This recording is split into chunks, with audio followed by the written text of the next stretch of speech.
So delighted to welcome you both on stage for our first panel this morning. Thank you. It'd be great if you were to just take a couple of moments to introduce yourself, please. Well, good morning, everyone. My name is Waleed Saud.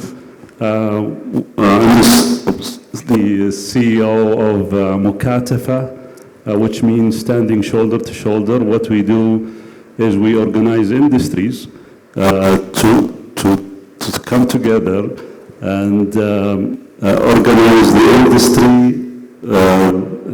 collect the challenges, and work with the government. I'm still, and work with businesses to engage the businesses with the policy developers at an early stage to increase growth, ease of doing business, cost of doing business. One of the associations that we have developed for the past 3 years now we're managing is Qut Association, which is the Restaurant and Cafe Association. Oh. I'm Ali. My background is marketing at Unilever, Yum, Wendy's in the past. I headed marketing for KFC and Pizza Hut in MENA and in US, and for Wendy's in Asia Pacific. And then 8 years ago, I decided to, I was just being stupid, decided to open my own company. Now we work with many of the major top chains and food service companies on basically deconstructing what's happening in our region. So that's what Mingora is. It's, we aim to be the chief data officer for the restaurant and food service sector. Thank you. We're going to go for some quick fire questions, and I think the first one is ultimately, as I said before, the pandemic really hit the hospitality industry hard across the board. We saw a subsequent contraction in site numbers in many parts of the world. It'd be great to understand the situation here in Saudi Arabia and also the broader GCC. So maybe Waleed, we'll come to you first for Saudi Arabia, and I think you're then going to comment. I'll pass this mic to you for the moment, and we'll share for the minute. And maybe someone can bring me the other handheld. Thanks. Well, thank you. As everyone knows what's happening globally, but in Saudi Arabia, I think the government handled the situation, I think, a bit better, especially on supporting the private sector. We've seen the support of employment, funding, the staffing line item. We've seen the debt servicing to be postponed, government fees and so on. So there was a lot of support to help the industry. Plus, they've drove the delivery companies to provide and actually to double up their capacity to provide services during the pandemic. They allowed the drive-through to work at that time as well.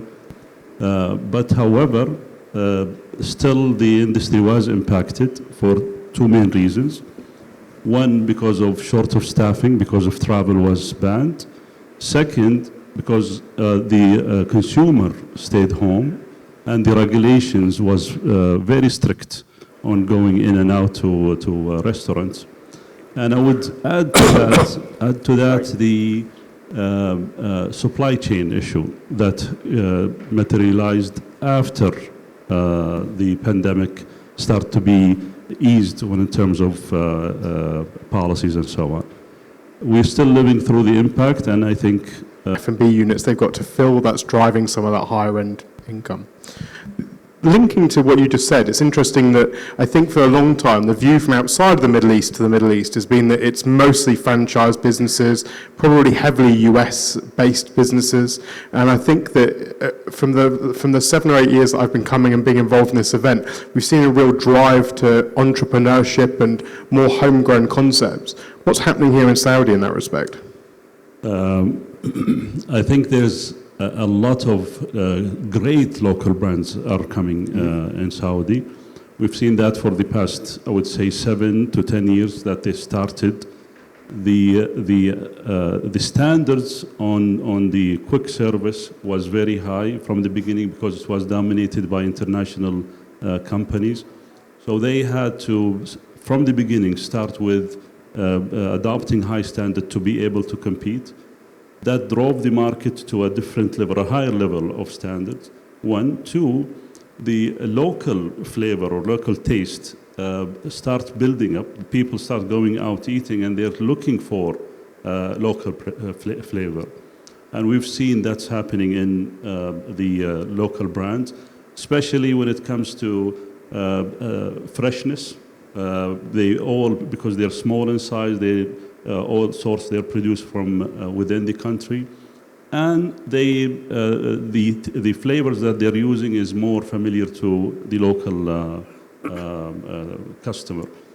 We've seen lately, and of course, one important thing is that there's a big support coming from the government to help them be developed.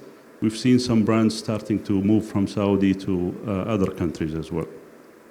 And whilst I really can't ask you to pick favourites, what I am going to ask is there are a number of people travelling to Saudi here today. Is there one or two homegrown brands that you think you absolutely have to go and see before you go home? I would pick three. I would say a quick service, it's al-Baik, it's a fried chicken. If I'm gonna pick a coffee shop, I would say, I'm trying to remember the name, it will come. The third fine dining is called Syed, which is taking the local food, Saudi food, but to a different level. So that's Syed, al-Baik, and I'm not forgetting. This was a surprise question, so it's not completely unprepared, so I can forgive you. So, and I suppose more broadly, and we'll go between both of you, so maybe Anna, you can start. I know you touched on this in your presentation, but more broadly, the challenges and opportunities in the market here, if you had to make a synopsis in a couple of statements, what would it be?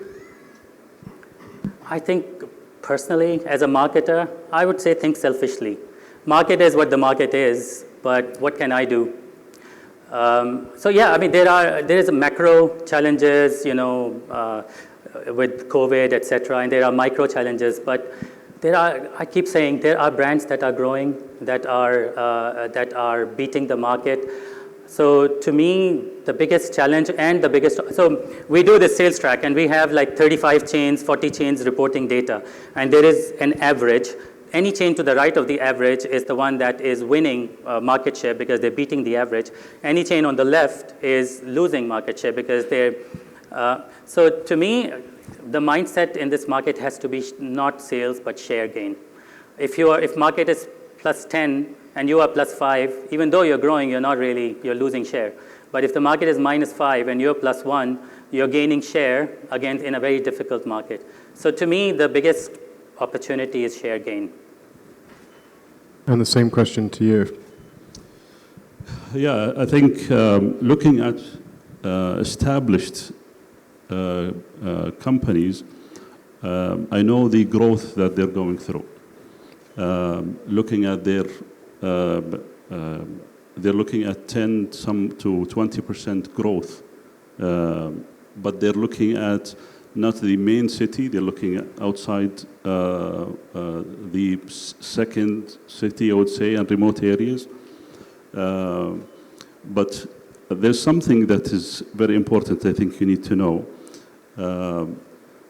Now, in March, the government was about to announce Riyadh Vision 2030, but it was postponed. We're estimating that June it will be announced. This strategy is basically having Vision 2030 of the country zoom in on Riyadh city. And that will change the dynamics in Saudi Arabia. Most of the government focus, funds, and so on will be in Riyadh.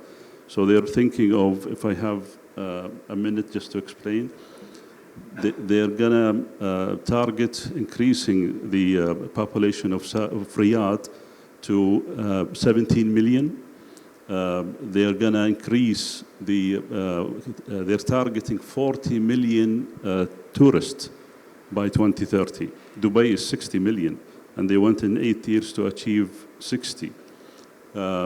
the investment that will come to Riyadh in terms of real estate development and tourism promotion and so on will be amazing. So I think if you're thinking of investing in the coming 8 years, you should look at Riyadh. And June will give you more details. That's really fantastic, thank you. We're almost out of time, but we've got an opportunity if you want to have one question from the audience, if anyone's got a dying question that they want to ask.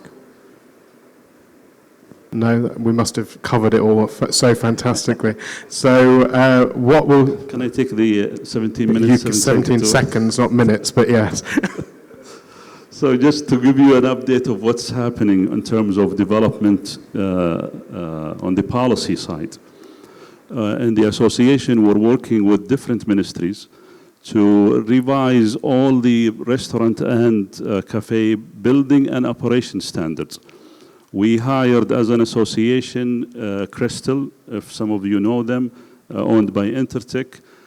So the private sector, and if you're interested to join in the revision, the private sector is working to revise the regulation, and we will issue the standards and the training for the staff and the inspectors, and we will have a optional audit to the stores that will help you avoid inspectors' fines and so on, reward and recognition. There's a lot to tell you about what's happening on that side, but maybe in another opportunity. And next time we'll give you 17 minutes, not a problem at all. So thank you. So a big round of applause to my panel. Thank you.